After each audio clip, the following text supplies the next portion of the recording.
আমি আজকে রান্না করলাম ডাব চিংড়ি। এখানে আমার চিংড়ি আছে 400 গ্রাম চিংড়ি, আমি কেটে ধুয়ে পরিষ্কার করে নিয়েছি।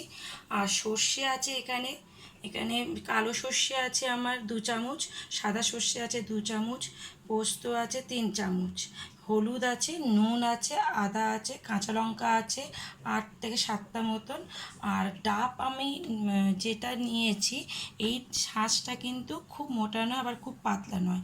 জলটা আমি একটু ঢেলে নিয়েছি, জলটা আমার লাগবে বলে। আর নিয়েছি একটু চিনি।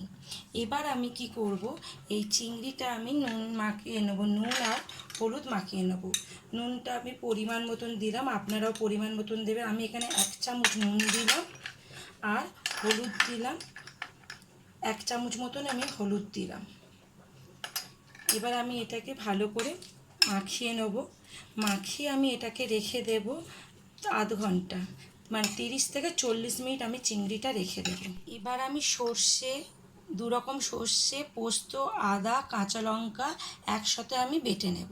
আমি কড়ায় 5 চামচ সর্ষের তেল দিয়ে গরম করে গ্যাসটা কমিয়ে দিয়েছি, তার কারণ যাতে আমার গায়ে তেলটা না ছিটকে আসে। এবার আমি চিংড়িগুলো আস্তে আস্তে তেলে দিয়ে দেবো। আমি সব চিংড়িগুলোই দিয়ে দেবো, দিয়ে আমি একটু হালকা ভাজা করে নেব। এবার গ্যাসটা আমি হাই করে দেব, দিয়ে আমি চিংড়িগুলো হালকা একটু ভেজে নেব। আমার চিংড়িটা ভাজা হয়ে গেছে, এবার আমি গ্যাসটা অফ করে দিলাম। এবার আমি তুলে নেব একটা পাত্রের মধ্যে চিংড়িগুলো।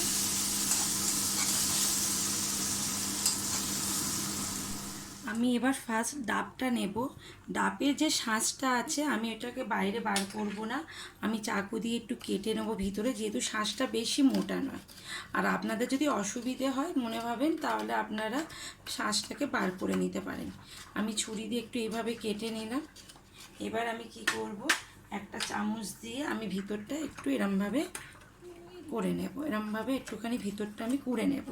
আর আপনারা যদি মনে করেন যে বাইরে বার করে নেবেন, কুড়ে নিয়ে আগে, সেটাও করতে পারেন। আমি সেটা করব না, আমি নারকেলের মধ্যেই এই ডাবের ভিতরে এইভাবে একটু কুড়ে নেব।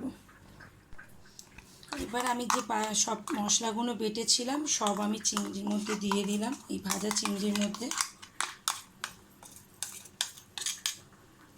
আর যে জলটা আমি রেখে দিয়েছিলাম, ডাবের জলটা, সেটা আমি এখানে দিয়ে দেব।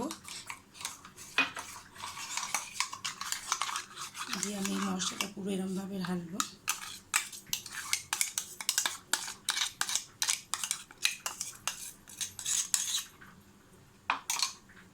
এবার আমি একটু চিনি দিয়ে দেবো, স্বাদ মতন, বেশি দেব না, এই 8 চামচ মতন চিনি দিলাম। আর হচ্ছে কাঁচা লঙ্কা আমি চিড়ে হাফ করে বেটে রেখেছিলাম, এখানে আমি 4টে কাঁচা লঙ্কা চিড়ে নিয়েছি আর 4টে কাঁচা লঙ্কা বেটে নিয়েছি। এবার আমি একটু নুন দেব পরিমাণ মতো।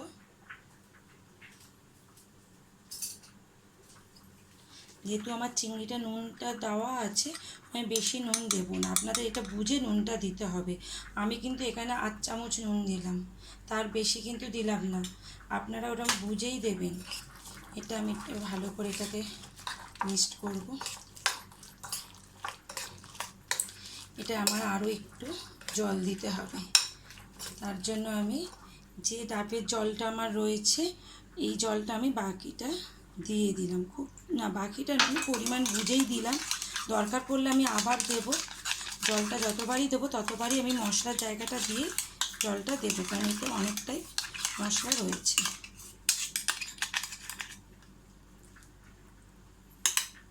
এবার ভালো করে আমি এটাকে মিক্সড করব।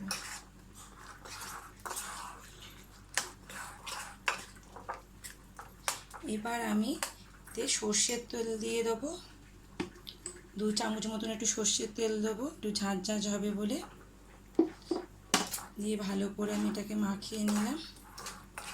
আর আমার কিন্তু ডাবের ভিতরেই নারকেলের শাঁসটা কিন্তু তুলে রেখে দিয়েছি, এটা দরকার পড়লে আপনারা বার করেও নিতে পারেন যদি অসুবিধে হয়। আর ডাবটা যেহেতু এখন তো করোনার সময় চলছে, আমাকে ডাব পাওয়াটা খুব মুশকিল আমাদের কলকাতায়, তা আগের দিন আমি ডাবটা কেটে নিয়ে এসেছি, কারণ ডাব আমি কাটতে পারি না, তারপরে বাড়িতে কেটেছি বলে একটু এরম হয়ে গেছে। এবার আমি কি করব, এই চিংড়ি উড়গুলো এভাবে আমি ভিতরে দিয়ে দেবো। এভাবে আমি দিয়ে একটু করে এভাবে ঝাঁকিয়ে নেব।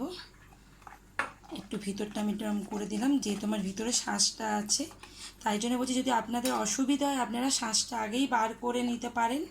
বার করে নিয়ে এইভাবে এর সাথে চিংড়ির সাথে এরমভাবে মাখিয়ে তারপরেও ভিতরে রাখতে পারেন, ভিতরে দিতে পারেন, কোনো অসুবিধে নেই। এর মধ্যে দেওয়া হয়ে গেছে সব পুরো মশলাটা সুন্দর করে। আমি এখানে জল গরমও বসিয়ে দিয়েছি প্রেশার কুকারে, ভিতরে আমি একটা জাল দিয়ে দিয়েছি যাতে ডাবটা ঠিক মতন বসে থাকে। এবার আমি ডাবটাকে আস্তে করে ভাবে বসিয়ে দিলাম, এইভাবে বসিয়ে দিয়ে চাপাটা আমি দিয়ে দিলাম। আগেই বলেছি আমি নিজে কেটেছি, অতটা ভালো কাটতে পারিনি। এবারে আমি প্রেশার কুকারে এটা খুলে নেব, নিয়ে আমি এইভাবে আমি বন্ধ করে দেবো। বন্ধ করে দিয়ে আমি এটাকে 40 থেকে 45 মিনিট ফুটাবো। এইবার আস্তে করে সিটিটা পড়বে না, সিটিটা খুলে নিয়েছি। এবারে আমি এটাকে আটকে দিলাম, গ্যাসটা আমি হাই করে দিলাম। 40 থেকে 45 মিনিট এটা ফুটবে। আমি এটাকে বার করে নিয়েছি, আমি একটু ঠান্ডা করেই বার করেছি, নাহলে তো বার করতে পারবো না। এবার আমি এইভাবে খুলবো, খুব সুন্দরভাবে হয়ে গেছে।